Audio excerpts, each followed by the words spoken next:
What's up, guys? How's it going? It's Anderson here. Christian. We got our special guest back. Hey guys, Kawa again. And on to today's episode, we are definitely delving into something totally different from the first time we had Kawa in. We are going to delve into UFOs and some ghost stories. So, turn on, tune out, drop in, because we're about to enter 111. What's good, guys? How's it going? Going good, man. Great to be back. Yeah, likewise. It's a little cold, right? It was a little chilly in here. I know, I live in the Arctic, sorry. I like it cold. That's just the because 111 space. Yeah, it's always like very cold. Feels like you're in Alaska. But if it's this cold here, how are you going to tell if there's like ghosts in here? Cause You know, I can't. I really can't. Like, do you remember that very first day that we filmed? Yes. And we recorded? And I told you this through text, but we literally heard somebody get off of the sofa. That sofa. No. Yeah. We literally paused. I think it's probably on film too. Yeah.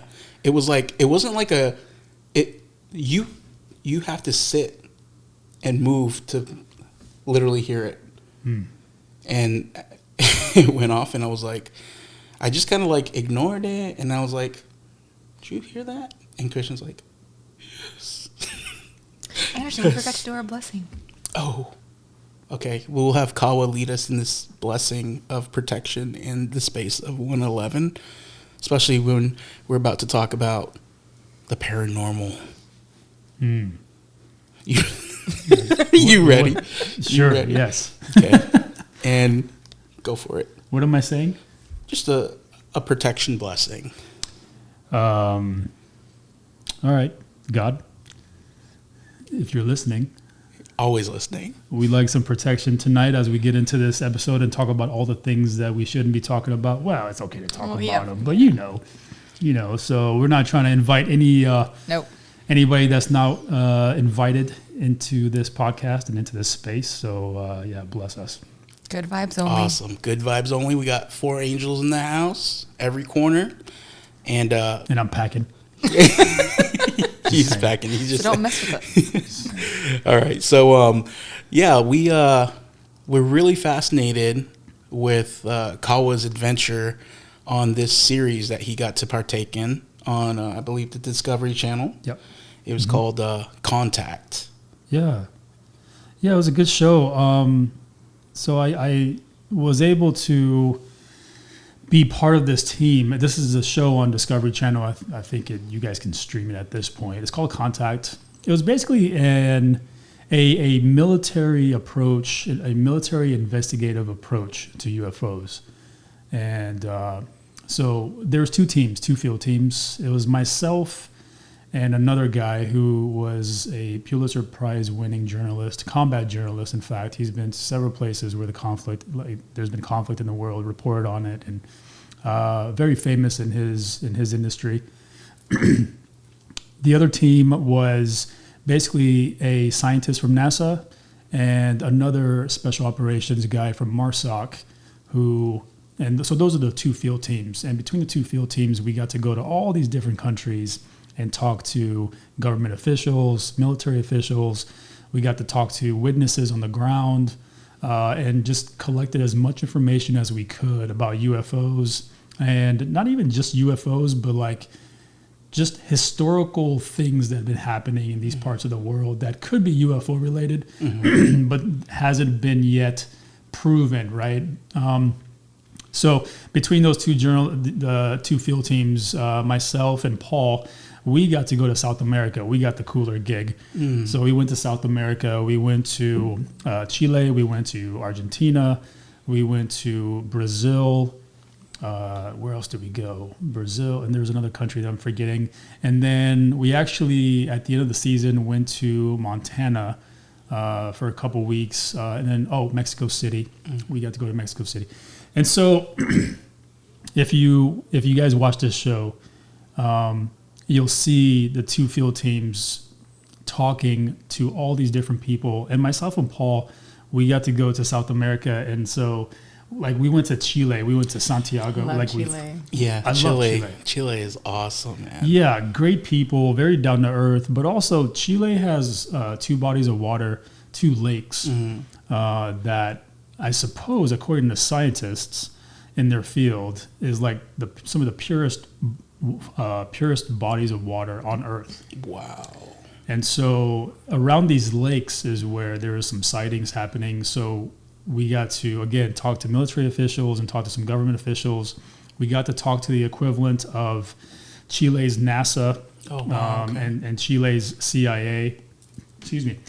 And we were given access to videos, like videos that even like Chilean citizens Don't have access to? Wow. But because obviously we were doing this show, we got access to these videos and some of the footage and some other stuff that they had collected.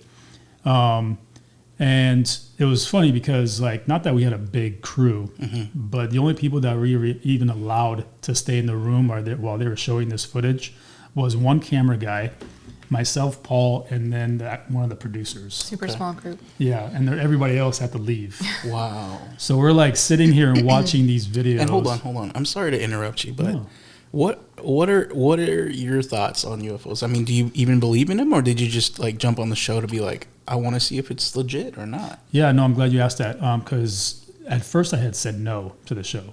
Oh, okay. Because I was like, this is ridiculous. I'm not putting my name on this. Yeah. Right. I'll be laughed at.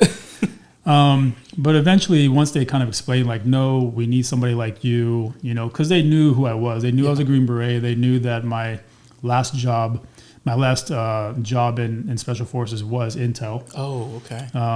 And so I left 5th group as an 18 Fox Intel guy. And so they're like, we need some of your skill sets to kind of talk to these people and maybe get some more information out of them, versus what they're trying to give us. And so that's what we did. But my feelings on UFOs has always been that, just like all of you guys, I probably need to see with my own eyes to believe it, right? Everything else that I see, like the footage on internet or whatever, even if the government's putting it out or some other organization, I feel like, it's a little Hollywood. I mean, anybody can edit really well these days. And so, but I came into the show, after I said yes, I came into the show with more of like an open mind. I was like, okay, you know what? I'm on the project now. Let me just take it for face value. And then at the end, maybe I can make a better decision. But I was sitting on the fence for probably like half the show, sitting on the fence, and really my entire life, because I've never seen a UFO. Yeah. But And see, that's like, for me growing up, I'd always believed in them. I always believed in them, and I'd never seen it, but all the shows like Sightings, Unsolved Mysteries, anything X-Files. X-Files, anything related to like UFOs or aliens, I was always intrigued, man. Like I just wanted to believe so badly. But then, like, all you ever see is like shaky cam footage, which always bothers me. I'm like, why? Why is it always shaky cam footage? Why is it so distorted and pixelated and like it's like 2022? Like what's going on? So when you told me that you're gonna be on that show, I was like, whoa, this is so dope. And I still remember when you told me, you're like, I don't know how I really feel about it. It sounds like a cool experience. I get to go to South America to film, so I don't know. We'll see. And to me, I was like so hyped. I remember I was like, Christian, God is gonna be on this show called Contact. It looks awesome. Like he's gonna go find like if there's proof of like alien life form on planet Earth. Yeah. And I don't know if you can talk about it, but what were some of the craziest like cases during that filming that you saw? Because I'm sure you saw stuff that wasn't released. There had to have been, right? Yeah, there was definitely stuff that like the Chilean, between all the places that we went, their governments had classified this information. And again, we had to get special access from their officials to even view this. And even then, again, it was like just me, Paul, one camera guy, and the producer, because obviously she was producer director. Okay.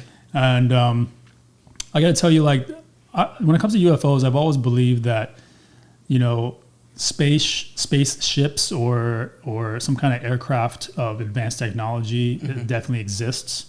I just couldn't make my mind up on whether that was our government's own technology or makes if it was actual like extraterrestrial technology from somewhere else. Right. You know, because I mean, we can make a lot of stuff fly these days of all shapes and sizes, Yeah. right? But I got to tell you, like, as I was filming this show and I had access to these videos and stuff that they showed us, I was there were some times where I was like, It can't be possible. why would they make this up? Yeah. You know, and seeing it with my own eyes on a monitor, you know, not that obviously, again, it's a recording, right? So, you know, but that footage plus the stuff that they were telling us when we were doing these interviews just really kind of messed me up, man. I was like, what is going on? Right? Yeah. Now, I never saw like little Martians and little aliens and stuff like that, but I did see some cool videos of aircraft that was, you know, for example, like in Chile. There was this one video I saw that just blew my mind. Like we were all just so shocked. Like I went to the hotel that night and I was like, what the hell? And I'm sitting here like in my mind, like there has to be an explanation. I like, can't process this. There has to be an explanation. Like I'm just racking my brain. Yeah. So what I saw was, and I could talk about it because actually, and what's funny is like this never made the cut because I think the Chilean government at the end of showing that video, or maybe towards the end of production, was like, guys, we're not showing that. We're not allowing you to show that. So you're not going to see it on the show if you watch it. Okay. However, I can still talk about it because what do I care about the Chilean government? Like, No NDAs. yeah. So one of the videos that we saw was, remember I told you guys about the two bodies of water, these two big old lakes? Right. Yeah. So on this lake, there's a lot of poaching for fish. Okay. And the government came down and said, no more poaching. You cannot fish here. And so people were still poaching, like late at night, people would go out and fish and stuff. And so what the government did was they put up a bunch of motion censored cameras around the lake, like strapped to trees, you know, just like the hunting cameras, Right. stuff like that. It was all like either infrared or just plain night vision. The one that we saw was infrared. I didn't see a night vision one, but they told me that they had night vision cameras. So what one of those cameras picked up, well, several of the cameras picked up, we saw 3 angles. They probably had more, but they just showed us the 3. Was basically like this kind of football-shaped aircraft come down from the sky, and obviously it's entering the frame of the camera because the camera is fixed right on the tree. Okay. So it's just all of a sudden we're watching, all of a sudden this thing comes down, and it's hovering over the water. I couldn't tell you how far up, but if I had to guess, I'd say anywhere from like, it could have been like maybe 50 to 100 feet above the surface of the water. And so it's hovering there. And like obviously the water underneath it, like when it first came down, the water underneath it started kind of moving a little bit. Kind of probably from the air propulsion. and just pushing it. But then once it started hovering, the water on the lake just calmed down. It was still. Whoa. So it's like, how is this thing just floating there with no propellers, no propulsion downward to the water? Because the water was just like calm, flat. Yeah. No movement. That's just like normal lake water, right? Yeah.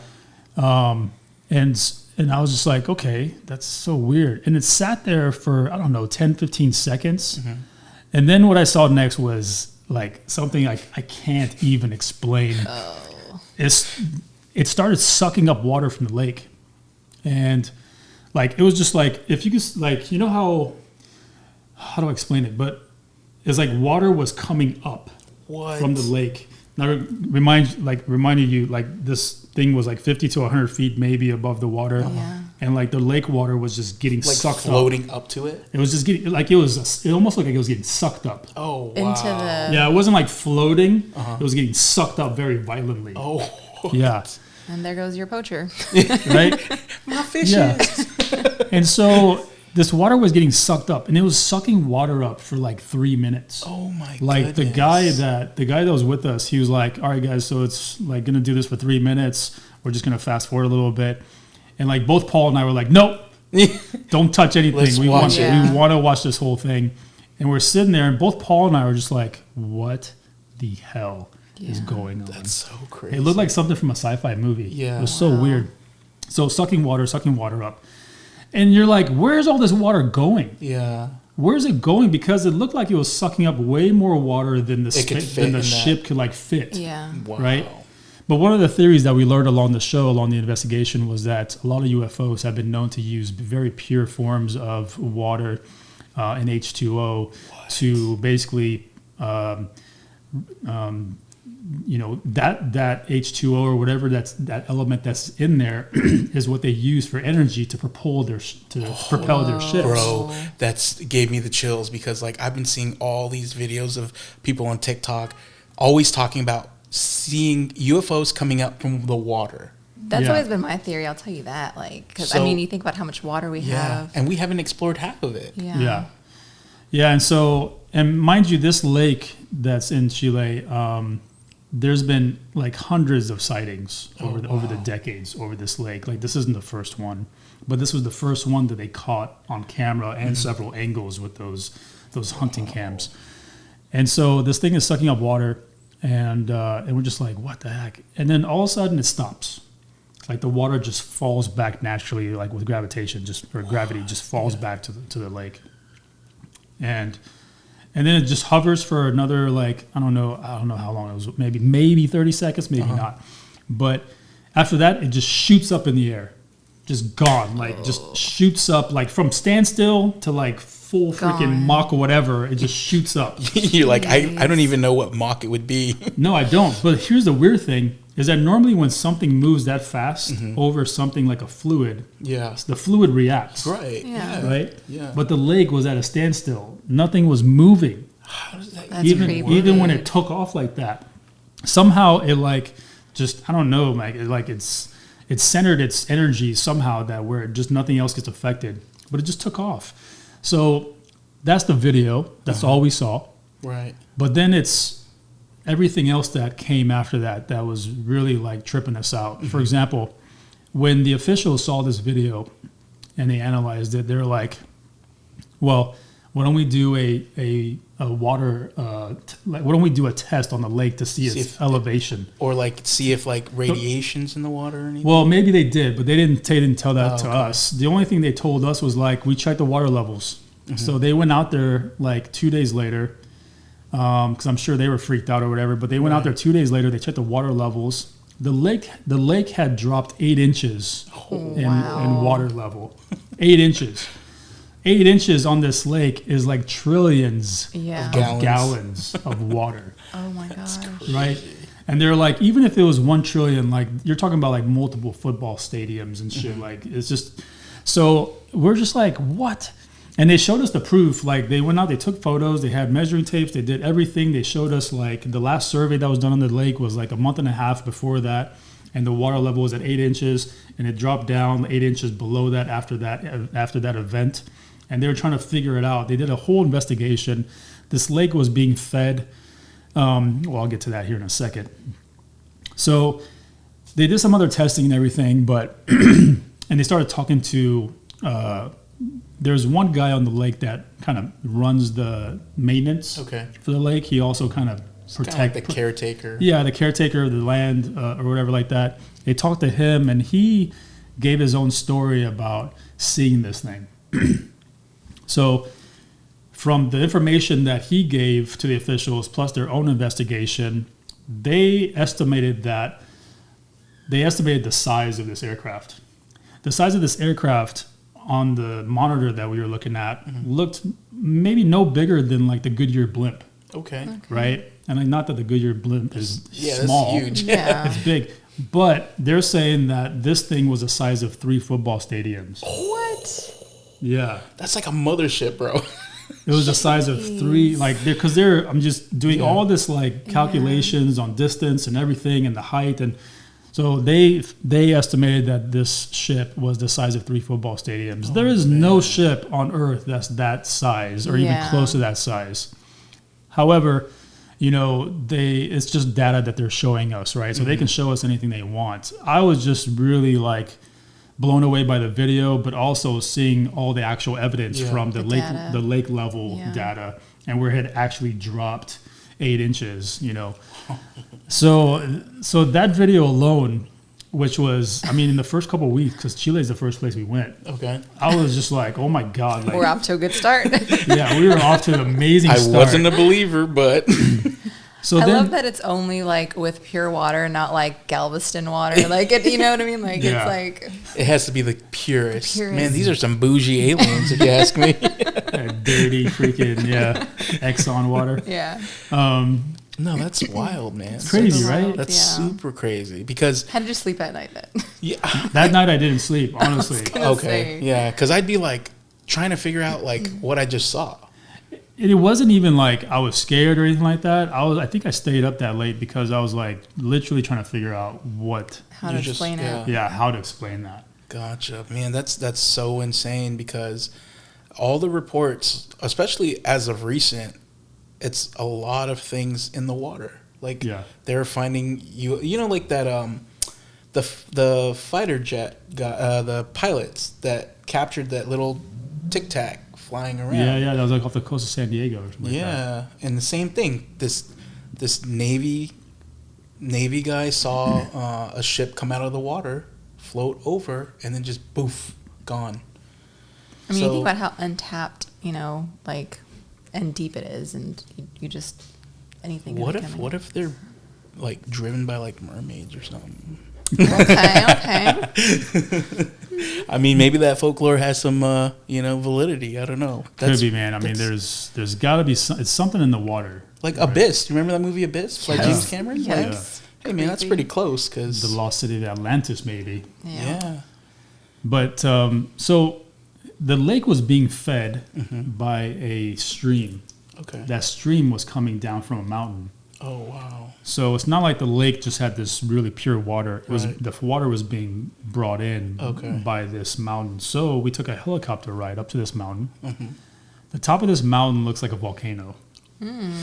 That's another sighting spot. Is they come out of volcanoes. So it looked like a volcano, and then we landed.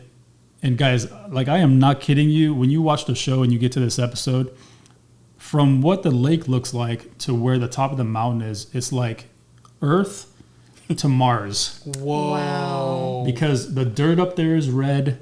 The terrain looks like the desert. Wow. It, it looks like anything that we've ever seen, like on Of Mars, Mars? right? And so everything was just reddish, and everything was just really bleak. And then we finally landed, and we linked up with one of the guys that was supposed to meet us, and he told us, he was like, "You're not on a volcano, you're on a volcanic system. You're on a system of volcanoes." Okay. So it's like, you see that next peak over there? That's also a volcano, and that's a volcano. And like this whole place is a volcano. Wow. Whoa. Just one massive volcano site. It's just a system of volcanoes, smaller ones. That's crazy. Yeah. So like if one erupts, they could all erupt, right? But we just went to the main one and so on top of that, Yeah. where the volcano was a lake. Like, so they're like, and then one of the things in Chile is like with this lake on top of this volcanic mountain, there's like, first of all, how is this a lake up here? And it's feeding. And it's feeding this lake here, down here, but also there's nothing else up here. Yeah. That's so And it's just this random lake, which is also very, very pure in water. Man, my mind right now is trying to grasp it. This is so crazy, dude. So then when you watch the show, you'll see us talking to this guy, and he's telling us that there are entire groups of people that will make the trek up to this mountain where we landed, and they hold like little seances and they do like little rituals and stuff. Not like anything evil, but they want to. They're trying to talk to the UFOs or the aliens to like, hey, come visit us. We are ready to receive you.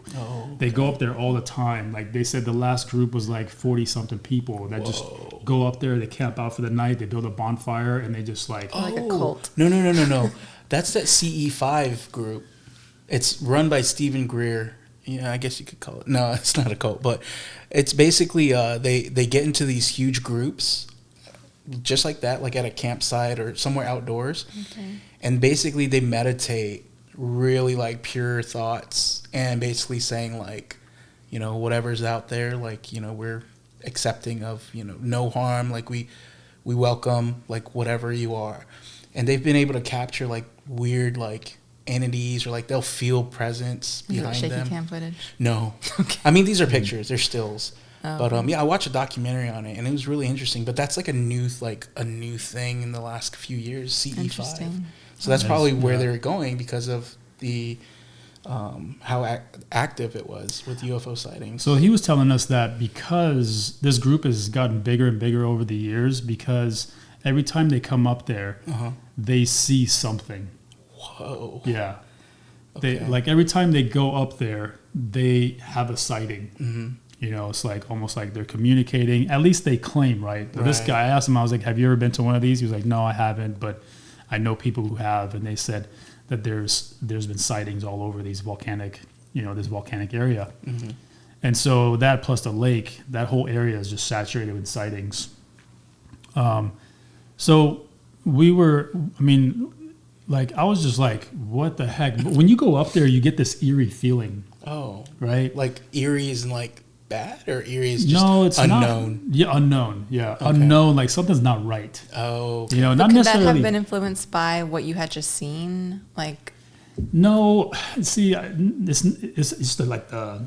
Like an uneasy feeling? Almost like an intuitive feeling, like, okay, like something's not right here. Yeah. Like maybe there's like some kind of like force that... Yeah, it's almost like a aura or something, like this energy presence. And now, guys, trust me, I am not really about all this stuff. So if I'm telling you that I felt something weird like that, then I'm telling you, like, I felt uneasy. Okay. Wow. It was like a very unfamiliar feeling, like I'm very vulnerable. Oh. But again, it wasn't like this bad negative type feeling. It was just something like, this is weird. Like I feel like, you know how you just feel in your gut sometimes, like something's wrong. Trust me, Yeah. I listen to my gut yeah. a lot because your gut will intuitively let you know like if something's not right for whatever reason, whether it's good or bad. Like it could be maybe the presence of a higher entity that was there, and I don't know. Have really government crazy. officials ever gone to that area to try to like figure out? Well, if they did, they didn't tell us. Okay. Right. Yeah. They were already kind of restrictive about what they wanted to tell us. Okay. And did you guys ask them like how they felt about all this? Like, were you guys like, how do you explain this? Were they like, Well, so they just chalk it up to, they're like, we've seen sightings ourselves. Mm-hmm. We have because the next person that we talked to was a Navy helicopter pilot, like a Chilean Navy helicopter pilot. Mm-hmm. And then he had a story as well that so he has like this, like on most of these military helicopters, at least on the U.S. side, but now on the Chilean side, as I found out, is that they have these cameras on the bottom. So they can get footage, whether that's, regular daytime footage, night vision, IR, white hot, black hot, that type of footage. And so his encounter was with an aircraft as well. Mm-hmm. And so this is just based off of what they're telling us, right? And so their conclusion at the end is that, okay, we're dealing with something here. We don't think it's not Chilean. We don't know if it's a foreign government's aircraft. Mm-hmm. And we couldn't tell you if it's alien aircraft. But from the video of the one that was hovering over the lake water, sucking it in, I don't know any government that has an aircraft that can do that, let alone would need to do that. right? Yeah. Right? And so I'm just going off of so obviously talking to these guys was kind of a dead end. But we moved on from there, and then we moved on to this Navy pilot who came in and talked to us. He was like a colonel, or he is a colonel. And at the time, he was a major, just newly promoted. And him and his co-pilot were flying a night mission one time, a training mission, and they saw these bright red and green lights ahead of them. And so they started calling for any aircraft. He was like, unidentified aircraft, this is so-and-so, identify yourself, you're on our flight line. Yeah. Or you're on our flight path. And so didn't get any response. Then they called the tower, and they're like, hey, we got this unidentified aircraft that is coming at us. Looks like at a pretty high speed, directly about to basically intersect with us. Whoa. Or intercept us, I guess, on our flight path. Yeah. And so the tower was like, we don't have any other aircraft out there. So they're like, anything on the radar? Nope, nothing on the radar. Wow. So as the pilot's telling us the story, we see the video later, but as he's telling us the story, he's like, red, green lights just coming at us, like an aircraft would be coming at us. Right? No sudden movements, nothing. Just beelining it for us. Mm-hmm. And so I'm listening, and I'm like, okay. He's like, could you make it out? Any shape, this and that? He's like, no, the lights were so bright we couldn't make anything out. Wow. We were like blinded by the lights as they got closer and closer. And so at a certain point, this aircraft got close enough to them where they were about to divert, like just, make a hard right turn or whatever, because they thought they were going to collide with it. But right before they did that, the aircraft went in like sideways. Those two lights turned sideways, and it just flew right past them at such a speed that they couldn't even make out what it was. Wow. What? Yeah. And so we were like, I mean, I don't know, like, first of all, if that was like a fighter jet, it would be coming in at a steady speed. But the way he described it was that it was coming in slow, and then like on a dime just went freaking crazy, like Mach speed, whatever, right? Yeah. And flew past them. And they're like, we didn't even know what to do. Like the control tower didn't have anything for us. We couldn't see anything else. So we just kept going. We thought nothing of it, except that whatever that aircraft was, it basically turned around, and now it started following them? not following them, but it was right next to them, just a little bit lower. Oh my gosh. And so it was like basically like, I don't know, accompanying the helicopter on its flight path. Wow. And they said that. So I asked them, I was like, well, what shape was this aircraft or whatever? And they're like, we don't know. Like, we couldn't tell what shape it was. Those lights were so bright. The lights, regardless of which way the aircraft was facing, the lights were always in their face, red and green. And so then we saw the footage, and I mean, it's pretty much exactly how he described it. Like, you could see, like, you couldn't obviously make out color on this IR video, but we had two bright lights hitting the camera, and then we saw how the thing just took off, like turned sideways and took off. And as it picked them up, that's when the camera couldn't pan that way. Right. And so but everything else after that was just what he was telling us was that he was like, the aircraft was right next to him, just a little bit lower. They tried to make contact again, no response. And then the aircraft took off and went up. So like it just took off like on a dime, like afterburners, right? Just hit the afterburners and then quickly just climbed up and it disappeared. That is so wild, man. And that couldn't have been too high, right? Because helicopters, they don't get up too high. I mean, there's helicopters. Helicopters can't get too high because they have to take the pressure, the air pressure versus fuel ratio, and also how much weight they have on the helicopter, and so they can't go as high as they want sometimes with a heavy loadout, or if the barometer is like too much barometric pressure. So I forget. I don't know if I asked him what the altitude was for him. I'm just wondering because then it's like, could civilians have seen them? Like if it wasn't too high up, you know what I mean? Like possibly. And then there could be footage, of civilians seeing that same type of aircraft. Yeah, possibly. I mean, the way he was describing those lights, and then when we saw those lights on the IR, it was so bright. There's no way people would miss that. Yeah.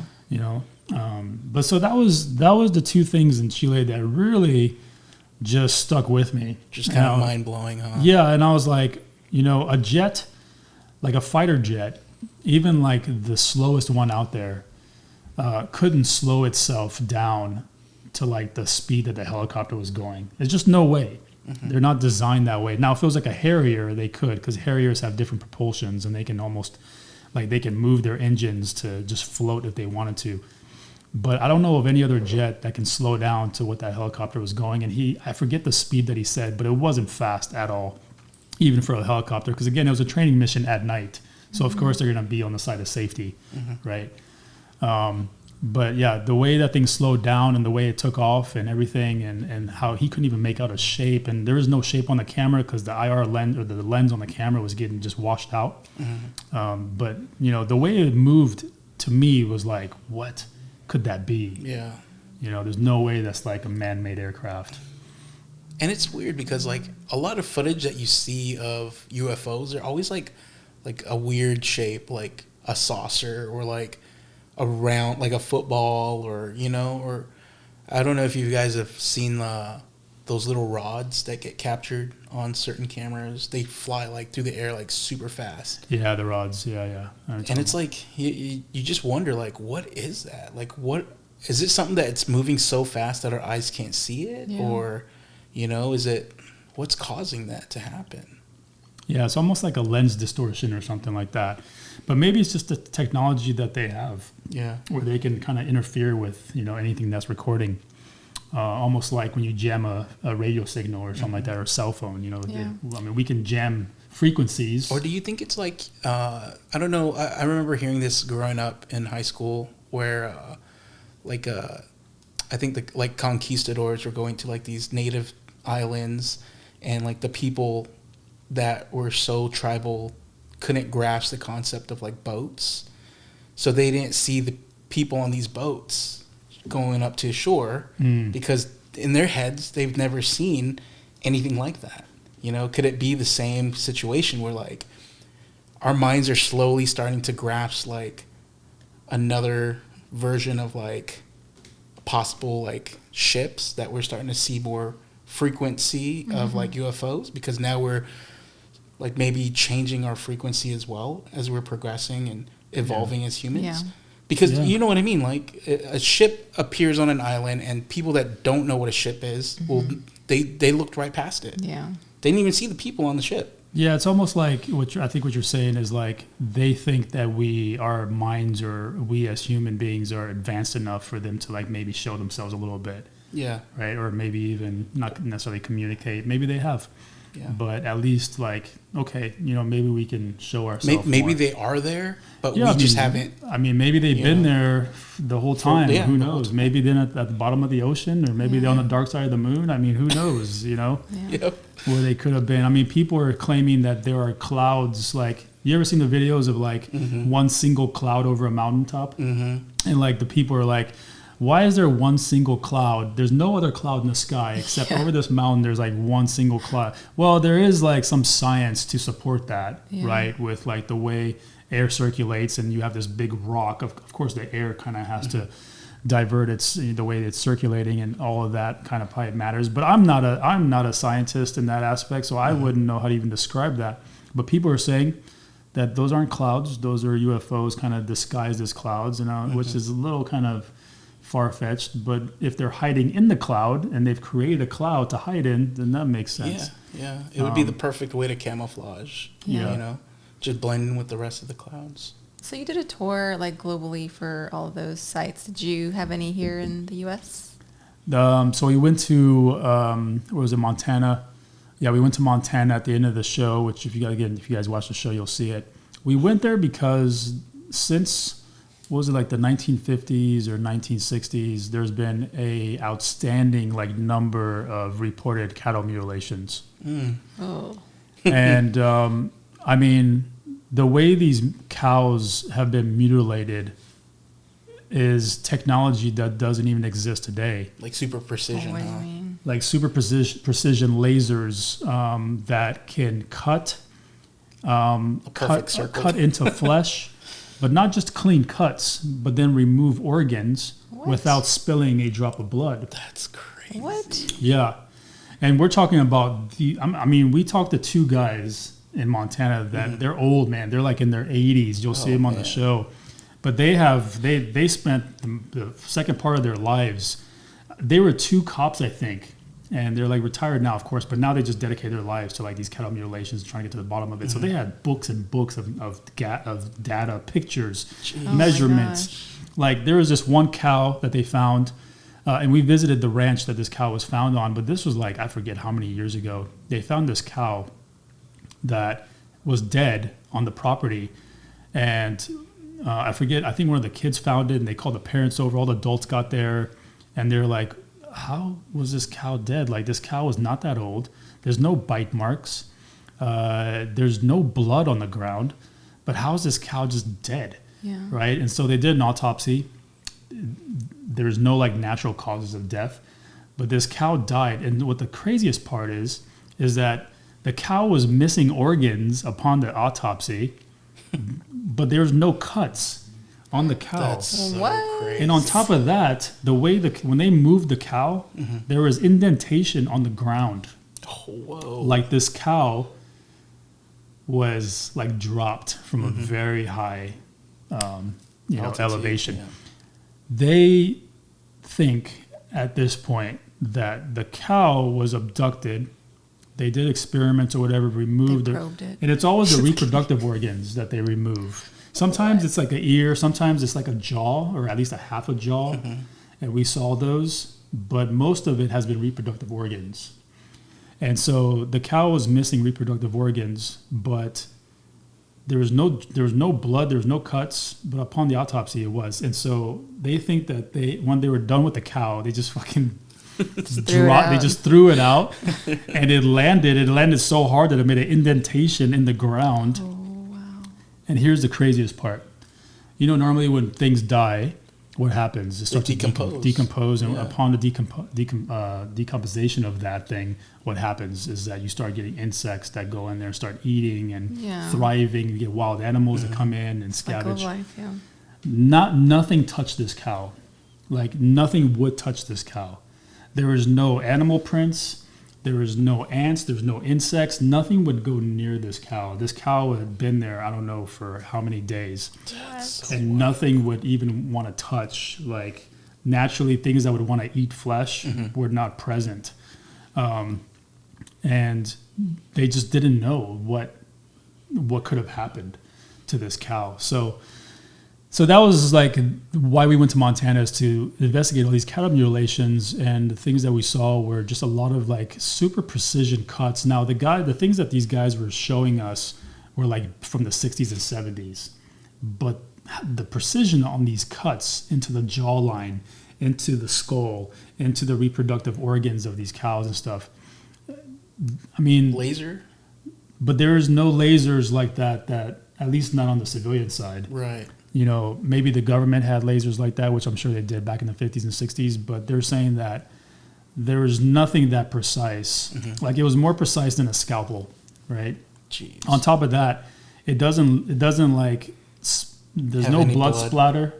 There's no blood splatter. You know, there's no fur anywhere. There's nothing. It's just very precise cuts, and the animals are dead with those missing parts. And they're just showing up left and right all over Montana. That sounds like Skinwalker Ranch. Have you ever heard of Skinwalker Ranch? Yeah.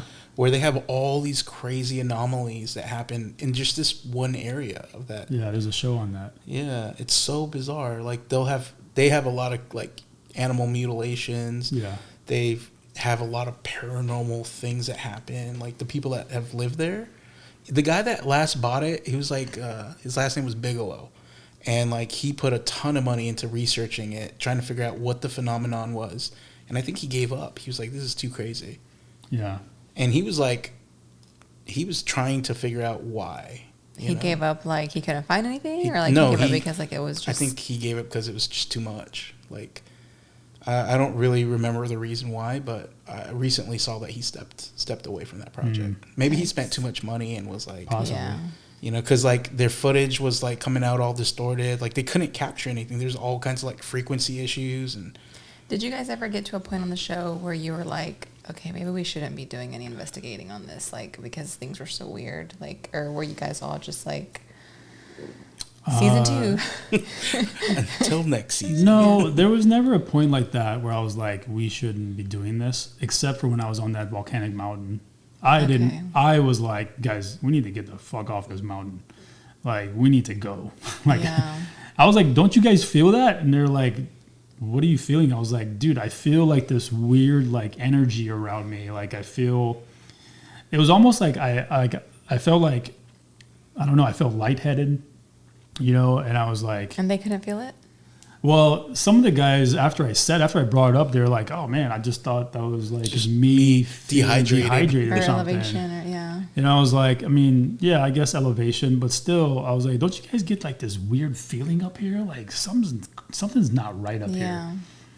And like, it was like it was the sound guy that was like, dude, he's like, I feel it with you, man. I feel it. And I was like, guys, I was like, are we done? Like, we need to get off this mountain. First of all, we're all up here alone. Yeah. You know? And you're like, I ain't got my guns. That sounds like a good movie. Like, if you're doing like behind the scenes on you guys out there, like, yeah. I was like, we got these people coming up here, like doing kind of like rituals and seances and stuff. I was like, probably opening portals and letting through all kinds of crazy stuff. Oh god. Not that stuff scares me, but honestly, man, it was just like a really uneasy feeling. But that was about the only time where I was like, yeah, we should go. We should go. Everything else was just like, what? Yeah. Like, what? That's so crazy. Yeah, I've heard that even after all the atomic bomb testings, that was when there was a huge influx in UFO sightings as well, like back in the 40s. Yeah, man. So that takes me to Argentina, because when we went to Argentina, we went to Bariloche.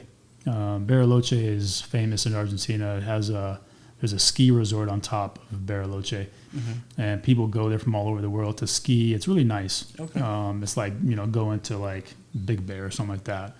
But like down at the bottom of Bariloche is a lake, and on this lake is like tiny little rock formations and islands and stuff. There is one big island in the middle of the lake, and right next to the lake on the southern side is an airport. It's like the Bariloche airport.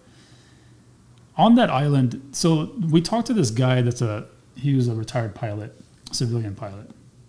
And he told us his story of how when planes were taking off from Bariloche airport, they would come up, go over the water, and they would U-turn, kind of like LAX, right? Yeah. Where they kind of go into the ocean and U-turn and they come back inland. And so that's what the planes were doing. He said that since the sightings on top of that lake, planes now go the other way. So like now they take off and they go right. They stay away from the center of the lake because there's that island that's on the center of the lake. Okay. So then we got special access to go onto this island. When I went on this island, I was like, dude, this looks just like Lost. Oh, okay. Yeah. Anomaly City. There's like abandoned buildings. There's wow. underground layers. There's all kinds of stuff that at some point was just abandoned. Oh, wow. So then we learned the history of the island. The history of the island is that after World War II, a lot of like German Nazis, a lot of Nazi scientists and doctors and stuff moved to all these places and went to Argentina. There's a whole like German village. There's a whole German community. Community. Okay. In Argentina that is actually sympathetic to Nazis. Yeah. Because there's Nazi flags and stuff. Yeah. Oh, wow. And obviously the theory there is that a lot of German Nazi scientists went to Argentina. In fact, there's that one theory that even Hitler escaped Argentina, right? So, but when they went there, they were kind of integrated into the government and doing a lot of nuclear research. That island in the middle of that lake is completely dedicated to nuclear research. Wow. They built all these buildings, the underground layers.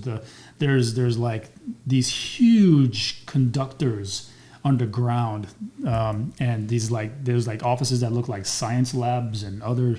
It's weird. It's really weird, and it's all abandoned. I forget what year, but at some point after they built this, that place was only like.